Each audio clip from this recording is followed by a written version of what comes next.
Salut din nou! După ce desfacem fața, da? Noi avem aici un dop care trebuie scos de la țăvița de condens, că va curge apa. Observați, da?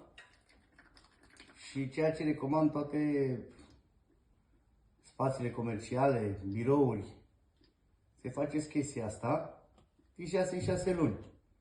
La urmă ne contactați pe noi că nu merg echipamentele. De ce? Nu știm. Din cauza asta nu merge. După ce am desfăcut fața, avem în colțuri 4 șuruburi mici. Să putem să aducem la țăvița de condens și pompa de condens. Trebuie curățată și pompa de condens. Se va prinde în mizerie și va rămâne blocată.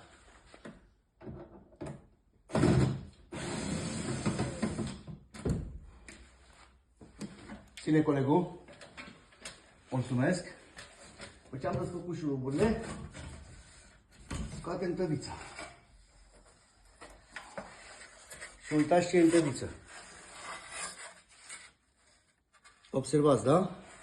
Și acum, pur și simplu, putem curăța radiatorul fără probleme. Ăsta este plutitorul, curățați-l tot timpul. Ăsta trebuie curățat, șters și asta e pompa, aceeași chestie. Mulțumesc frumos și arată colegul clădirea asta frumoasă. Mulțumim frumos. Vă pupă Daniel.